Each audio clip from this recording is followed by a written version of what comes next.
gracias por este tiempo, Señor, que decidimos con nuestro corazón, mente, alma, espíritu, fuerza, Señor, dedicar a ti, Padre. Yo te pido que nos bendigas, Señor, que tu presencia esté en medio de este lugar, Señor, que nuestro entendimiento esté abierto, que nuestro espíritu, Señor, te alabe y te honre, Señor, todos los días de nuestra vida, Señor, por tu misericordia y por tu verdad, en el nombre de Jesús. Amén. Estamos terminando de hablar sobre Jesús, casa desnuda, y hoy voy a estar hablando acerca de 6 casas que visitó Jesús cuando Él estuvo aquí. Nos vamos a ir un poquito rápido. 6 casas a través de los evangelios. ¿Qué hizo Jesús cuando visitó estas casas?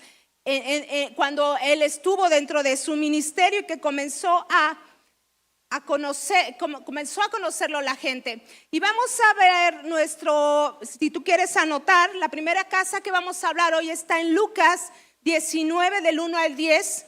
Voy a ir haciendo las lecturas, nos las van a ir mostrando. Y dice: habiendo entrado Jesús en Jericó, iba pasando por la ciudad, y sucedió que un varón llamado Zaqueo, que era jefe de los publicanos y rico, procuraba ver quién era Jesús, pero no podía a causa de la multitud, pues era pequeño de estatura. Y corriendo delante, subió a un árbol sicómoro para verle, porque había de pasar por ahí. Cuando Jesús llegó a aquel lugar, mirando hacia arriba, le vio y le dijo: Zaqueo, date prisa, desciende, porque hoy es necesario que pose yo en tu casa. Entonces él descendió de prisa y le recibió gozoso. Al ver esto, todos murmuraban diciendo que había entrado a posar con un hombre pecador. Entonces Zaqueo, puesto de pie, dijo al Señor: he aquí, Señor, la mitad de mis bienes doy a los pobres, y si en algo he defraudado a alguno, se lo devuelvo cuadriplicado. Jesús le dijo: hoy ha venido la salvación a esta casa, por cuanto él también es hijo de Abraham, porque el Hijo del Hombre vino a buscar y a salvar lo que se había perdido. Dice la Biblia que Jesús pasaba por Jericó y en ese momento se topa con Zaqueo. Y Zaqueo hace todo aquello que era necesario para que él pudiera ver a Jesús. Dice la Biblia que era un hombre pequeño, de baja estatura, y entonces necesitó subirse a un árbol para él poder visualmente ver a Jesús. La fama de Jesús en los evangelios nos habla, había recorrido y lo identificaba mucha gente, y mucha gente dice que las multitudes le seguían. Zaqueo, siendo un publicano, los publicanos eran aquellos judíos que habían decidido estar de parte de los romanos y levantar los tributos, levantar los impuestos para que se recaudara todo aquello y dárselo a los romanos. Entonces, por esa situación, los publicanos no eran muy queridos en Jerusalén y en toda Judea. Entonces Jesús le dice algunos cosas que le impedían ver a Jesús. Él no dejó que su estatura, que su tamaño, ni que nada se lo impidiera. Y Jesús viene y lo llama por su nombre. Y le dice: Zaqueo, baja de ahí, porque me es necesario ir a tu casa. Ir a tu casa, la casa que representaba a un pecador, una persona que la sociedad no amaba. Jesús le dice: Zaqueo, necesito entrar hoy a tu casa, me es necesario que yo pose. Y Zaqueo, ¿qué dice la Biblia? Baja rápidamente y va y se encuentra con Jesús. Y Jesús le dice: hoy ha llegado la salvación a tu casa. Y lo primero que nos muestra esta historia es que Jesús quería traer salvación a la humanidad. Salvación sobre la casa de Zaqueo y salvación sobre todos aquellos que le hemos conocido. Si es la primera vez que tú vienes hoy aquí, hoy te quiero decir que Jesús quiere encontrarse contigo. Jesús quiere traer salvación a tu alma, a tu corazón. Y muchos no entendían cuando Jesús entró a la casa de Zaqueo, porque decían: ¿por qué, Jesús, entraste a la casa de este pecador, un ladrón? Su trabajo pensaban que era de un ladrón, pero pasó algo. Que Zaqueo es transformado en su corazón. ¿Y qué dice la Biblia? Que entonces él dijo: si en algo yo puedo hacer, voy a dar 4 veces a los pobres de lo que yo les he robado. La Biblia le llama a esa transformación que Zaqueo tuvo regeneración. Yo quiero contar un testimonio de cuando yo llegué aquí a la iglesia. Estaba echando los años que tengo aquí pensando, hace 17 años que llegué aquí. Y la congregación no estaba así originalmente. La congregación, el altar estaba hacia allá. Entonces las sillas miraban hacia allá. Y yo recuerdo que de las primeras veces que yo llegué aquí, yo venía de estar en una casa de oración. Y pasábamos mucho tiempo en intercesión, en adoración, en la presencia de Dios. Pasé así sirviendo en esa casa como 2 años. Aprendí mucho sobre la intercesión y sobre la oración, pero no aprendí sobre la guerra espiritual. Y cuando yo llego aquí, aprendo sobre la guerra espiritual. Entonces yo no sabía cómo proteger mi vida, cómo orar para que mi vida fuera protegida de las huestes espirituales, de las potestades. Y yo cuando llegué aquí, llegué porque yo venía de pasar una parálisis facial. Pero lo curioso de la parálisis era que había tomado mi pierna, mi pie, mi mano, partes de mi cuerpo, aparte del rostro. Eso manifestaba que no era de carácter físico, sino era de carácter espiritual. Y yo recuerdo que el pastor, como ahorita oró por una persona, él iba sobre la congregación y a veces lo hace, pero esas veces que él pasó a un lado. Y yo estaba en ese proceso de mi vida y llega a mí y se detiene y sin él saber, si yo haber hablado con él, me dice: te llamas parálisis. Le habló a la enfermedad. Te llamas parálisis, sal de ella, dijo en el nombre de Jesús. Y sabes, la parálisis se fue. Y nunca más regresó aquella sensación que yo tenía de que iba y venía, de que mi piel se tensaba, de que había entrado en una depresión después de haber estado tanto tiempo en la presencia del Señor. Entonces tú y yo tenemos que llamar a las enfermedades por su nombre. Y tú vas a ser sano en el nombre de Jesús. Venían creyendo que Jesús podía hacer algo. Intercedía Jesús por los familiares. Dice que los demonios, ¿qué hacían? Los reprendía y no les dejaba hablar porque sabían quién era Él. Como hijos tenemos la autoridad de quién es Jesús en nuestras vidas. Y podemos reprender a la enfermedad. Y podemos reprender a aquello que nos está atacando. Vamos a la tercera casa, que está en Marcos 2, del 13 al 17, en la versión Nueva Traducción Viviente. Jesús llama a Mateo. Entonces Jesús salió de nuevo a la orilla del lago y enseñó a las multitudes que se acercaban a él. Mientras caminaba, vio a Leví, hijo de Alfeo, sentado en su cabina de cobrador de impuestos y le dijo: sígueme y sé mi discípulo. Le dijo Jesús. Entonces Leví se levantó y lo siguió. Más tarde Leví invitó a Jesús y a sus discípulos a una cena en su casa, junto con muchos cobradores de impuestos y otros pecadores de mala fama. Había mucha de esa clase de gente entre los seguidores de Jesús. Cuando los maestros de la ley religiosa, que eran fariseos, lo vieron comer con los cobradores de impuestos y otros pecadores, preguntaron a los discípulos: ¿por qué come con semejante escoria? Cuando Jesús los oyó, les dijo: la gente sana no necesita médico, los enfermos sí. No he venido a llamar a los que se creen justos, sino los que se saben que son pecadores. Jesús no venía a llamar a aquellos que se creían santos, fariseos, saduceos. Jesús venía por aquellos que se sentían pecadores, enfermos, como cuando llegamos a la casa de Dios sin conocerles, maltratados, heridos. El Señor vino por nosotros a salvar, dice la Biblia, lo que se había perdido. Y la gente dice, llama a Leví, a Mateo, Dios, y le dice: ven y sígueme. Y entonces llegan a la casa de Leví Leví también era un publicano, era un cobrador de impuestos. De hecho, tenía su mesa y su banco y seguramente vio a Jesús muchas veces desde lejos. Cuando Jesús estaba predicando y sanando a las personas, había algo en su corazón que había cautivado lo que era la persona de Jesús. Entonces Jesús entra y estaban en la mesa los escribas y los fariseos y les comienzan a decir a los discípulos: ¿por qué come con esta escoria Jesús? ¿Por qué diciendo que Él es un profeta, es un maestro, come con estas personas? Y entonces Jesús le responde: no he venido a llamar a los que se creen justos, sino a los que se creen pecadores. Jesús había venido y entrado a esa casa a llamar a los pecadores, a lo más bajo, a lo perdido, a aquello que no la gente discriminaba. Leví estaba siendo discriminado porque lo estaban marcando. ¿Cómo tú estás con el publicano, el cobrador de impuestos? Y sabes, cuando llegamos a Jesús, la gente también, bueno, a mí me pasó, no sé si a ti, pero la gente mi familia se me retiró, mis tíos, mis parientes.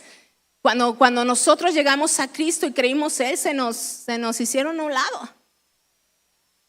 Y Leví estaba siendo marcado porque como él ahora era seguidor de Jesús, la gente decía: ¿cómo no sabes su pasado, Jesús? No sabes quién era Él. Pero él había recibido en ese momento el perdón y la salvación de Dios al entrar a su casa, a la casa de Leví. Vamos a la cuarta casa, que está en Lucas 7, 36, 39, y luego nos vamos al 44 y 47. Jesús en la casa de Simón el fariseo. Una mujer pecadora unge a Jesús. Uno de los fariseos, otro fariseo, unos publicanos, otros fariseos, invitó a Jesús a cenar. Así que Jesús fue a su casa y se sentó a comer. Cuando cierta mujer de mala vida que vivía en la ciudad se enteró de que Jesús estaba comiendo ahí, llevó un hermoso frasco de alabastro lleno de un costoso perfume. Llorando se arrodilló detrás de él a sus pies. Sus lágrimas cayeron sobre los pies de Jesús y ella los secó con sus cabellos y no cesaba de besarle los pies y les ponía perfume. Cuando el fariseo cuando el fariseo que lo había invitado vio esto, dijo para sí: si este hombre fuera profeta, sabría qué tipo de mujer es la que lo está tocando. Es una pecadora. Luego se volvió a la mujer y le dijo: Simón, mira esta mujer que está arrodillada aquí. Cuando entré a tu casa no me ofreciste agua para lavarme el polvo de los pies, pero ella los lavó con sus lágrimas y los secó con sus cabellos. Tú no me saludaste con un beso, pero ella desde el momento en que entré no ha dejado de besarme los pies. Tú no tuviste la cortesía de ungir mi cabeza con aceite de oliva, pero ella ha ungido mis pies con un perfume exquisito. Te digo que sus pecados, que son muchos, han sido perdonados. Por eso ella me demostró tanto amor. Pero una persona a quien se le perdona poco, demuestra poco amor. Al que mucho se le perdona, mucho ama. Y al que poco se le perdona, dice la Biblia, poco ama. Jesús entra en la casa de Simón el fariseo y en Israel era la costumbre de que si tú llegabas a una casa te tenían que ofrecer lavarte los pies debido al polvo y al desierto. Pero llegó y nadie le ofreció eso a Jesús, y Jesús sentado a la mesa recibe a esta mujer se arrodilla y le comienza a lavar sus pies y a enjugarlos, dice. Él vio su entrega y su amor y determinación por besarle, por limpiarle, por agradarle. Realmente ella escogió la mejor parte. Simón quizás juzgó a Jesús porque dijo: Jesús, tú no sabes quién es ella. Si tú fueras profeta, tú sabrías que esta mujer es pecadora. Y Jesús le dijo: sus pecados le son perdonados. Le dijo que había sido su fe la que lo había perdonado. Ese día hubo en aquella casa unción, perdón y una demostración de su amor de esta mujer hacia Jesús. Entonces Jesús en esta casa, Jesús derrama perdón y unción a través de la casa de Simón el fariseo. Dice la versión de traducción al lenguaje actual en el versículo 47. Me ama mucho porque sabe que sus muchos pecados ya están perdonados. En cambio, al que se le perdonan pocos pecados, ama poco. Quinta casa a la que vamos a ir hoy. Jesús y la hija de Jairo. Lucas 8, 49 al 56. Una casa donde Jesús llegó a resucitar.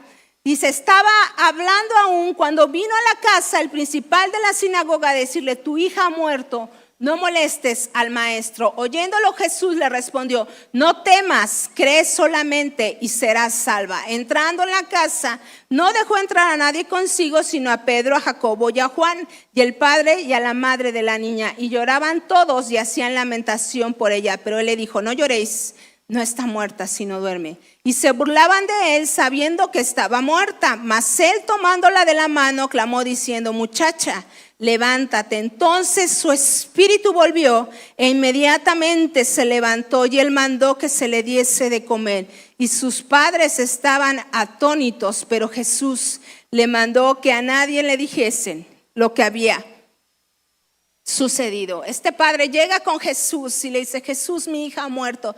Y le dice, vete, tu fe la va a sanar, vete. Y cuando iba le dice, Jesús, pero ven a mi casa. En mi casa necesitamos la resurrección, en mi casa necesitamos la vida. Y llega Jesús, y cuando iban en camino le dicen, ya no molestes al maestro, tu hija ha muerto. Entonces Jesús llega y aún viendo la fe tan grande que este hombre tenía, Jesús siente en su corazón y llega, y la casa estaba triste, estaba de luto, y Jesús realiza el milagro de la resurrección. Algo sobrenatural ocurría en aquellas paredes. Jesús le vuelve a dar aliento de vida, la toma y le da nuevamente aliento de vida, porque Cristo tiene el poder de resucitar aquello que estaba muerto. Cristo tiene el poder en nuestras vidas para llevarnos de muerte, dice la Biblia, a resurrección y vida eterna. Todo aquello que estaba muerto en nuestra vida, con tristeza, con soledad, con desánimo, Jesús viene y lo toma y nos resucita.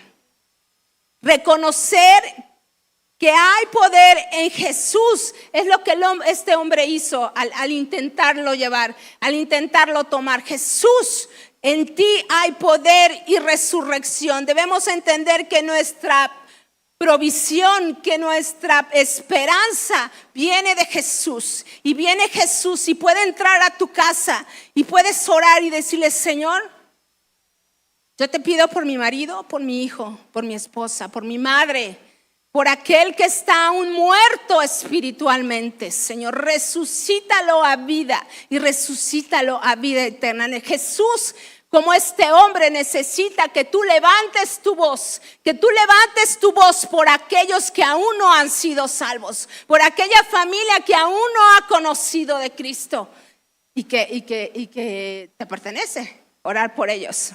Vamos a la sexta casa, la casa de Marta y María. Lucas 10, 38 al 42. Jesús visita a Marta y María. Aconteció que yendo de camino entró en una aldea, y una mujer llamada Marta le recibe en su casa. Esta tenía una hermana que se llamaba María, la cual, sentándose a los pies de Jesús, oía su palabra. Pero Marta se preocupaba con muchos quehaceres, acercándose y dijo, Señor, ¿no te da cuidado que mi hermana me deje servir sola? Dice, dile pues que me ayude. Y respondiendo Jesús le dijo, Marta, Marta, afanada y turbada estás con muchas cosas, pero solo una cosa es necesaria. Y María ha escogido la buena parte, la cual no le será quitada. Siempre que hablamos de esta historia, hablamos del afán de María. Pero hay dos cosas que a mí me encantan de este pasaje. Que María Simplemente se sentó a los pies de Jesús y oía su palabra. Jesús, cuando llegó a esta casa, llegó a llevar la palabra. Jesús, cuando entró en este lugar, Jesús estaba mostrando la palabra y explicando la palabra, y dice que María solo estaba a sus pies. ¿Y qué le dice Jesús al final? Una cosa es necesaria, y María ha escogido la buena parte, la cual no le será quitada. Seamos hombres y mujeres que sean anhelantes de una sola cosa: estar a los pies de nuestro Señor. Lo único que necesitas en tu casa para que todo se solucione es sentarte a los pies del Señor. Una cosa es necesaria, y deseamos, y yo deseo que tú escojas esa mejor parte. ¿Qué dice el Salmo 27? Que habla, dice que una cosa he demandado a Jehová. David también era un hombre de una sola cosa, de una sola decisión, de una sola firmeza: estar a los pies, adorando a su Señor. Una cosa es necesaria, y esta buscaré: estar en la casa de Jehová para contemplar ¿qué? Su hermosura. María y David eran hombres y mujeres de una sola cosa. Tú y yo necesitamos que nuestra casa, el centro, sea Jesús. Vamos a la última historia. La casa de Obed-edom y el arca del pacto. Segundo libro de Samuel 6, 10, 12. De modo que David no quiso traer para sí el arca de Jehová a la ciudad de David, y la hizo llevar David a la casa de Obed-edom geteo. Y estuvo el arca de Jehová en casa de Obed-edom geteo 3 meses. Y bendijo Jehová a Obed-edom y a toda su casa. David trae el arca a Jerusalén. David venía de rescatar el arca de los filisteos, y es cuando Usa muere por querer cuidar el arca y la toca. Y esta historia habla que David entonces pensó: ¿a dónde debo llevar el arca? Y dijo: la voy a llevar a la casa de Obed-edom, el geteo.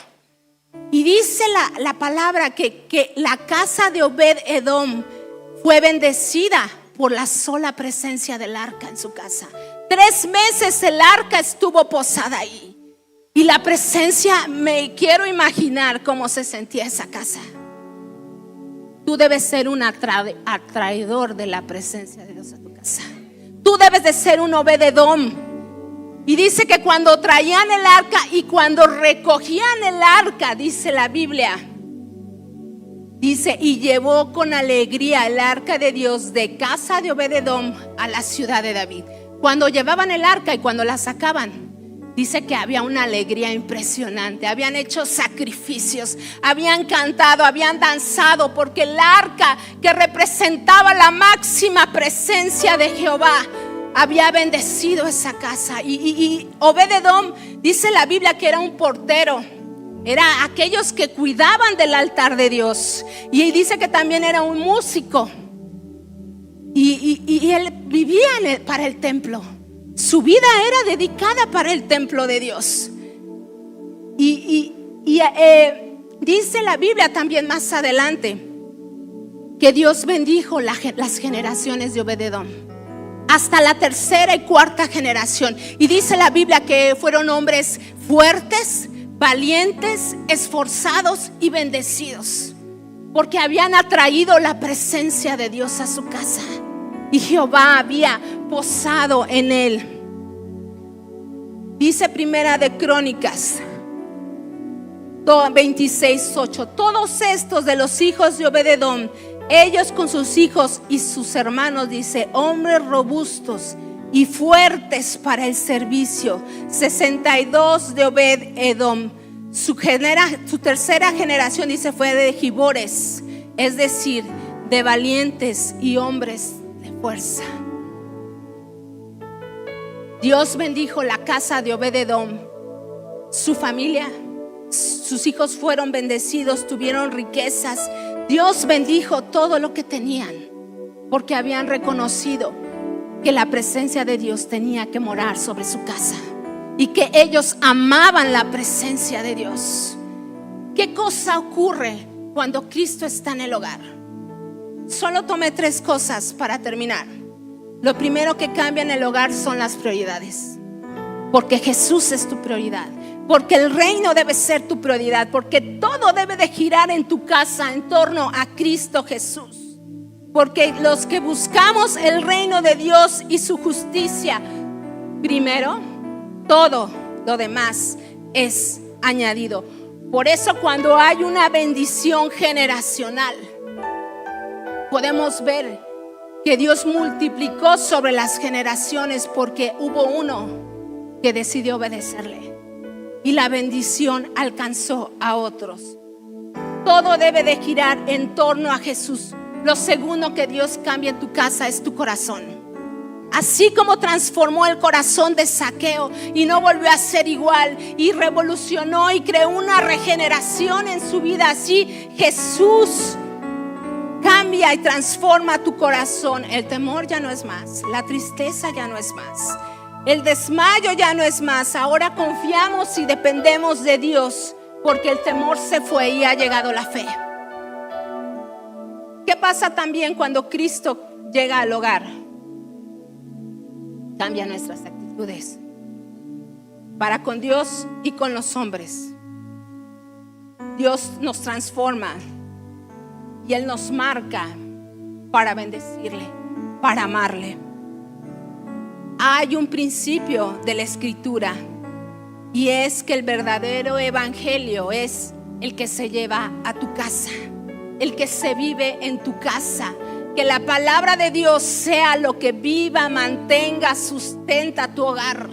Necesitamos edificar en el altar de Dios sobre nuestras casas, y todo va a ser transformado y todo va a ser atraído a su presencia. Y a través de estos 7 ejemplos que te di, de que Jesús llegaba y hacía una revolución, quitaba, sanaba, transformaba.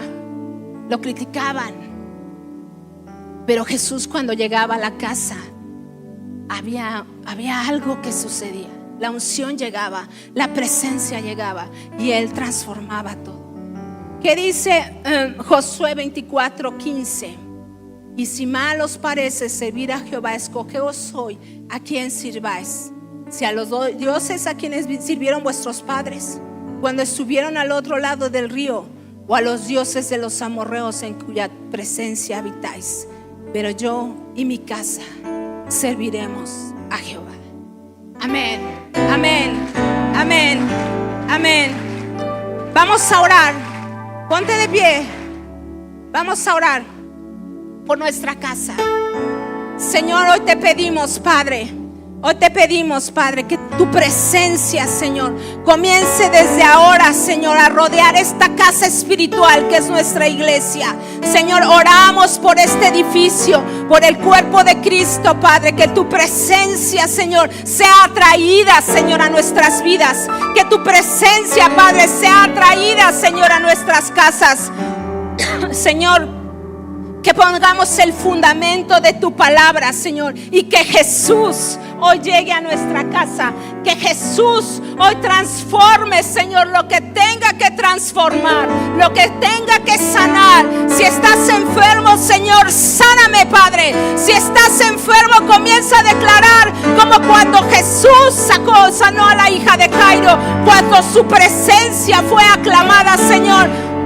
Si estoy en pecado, Padre, hoy restaura mi vida, Señor. Quiero ser, Señor, como aquellos que restauraste, que transformaste, Señor. Hoy te pedimos, Señor, que como Obed-Edom, Señor, tu presencia, tu arca, Padre, se mantenga en nuestro hogar, Señor. Que sea nuestra luz, Padre. Que tu presencia sea nuestra guía, Padre. Que tu presencia, Señor, sea nuestro deleite, Padre. Que nuestro deleite, Señor, en nuestro hogar sea honrarte, Padre. Queremos honrarte, Señor, más allá de lo que nuestro nuestra carne, Señor, no nos deja honrarte, Padre. Queremos honrarte con nuestro corazón, Señor, con nuestra mente, con nuestro entendimiento, Padre, y que tu gloriosa presencia, Señor, nos acompañe, Señor, todos los días de nuestra vida.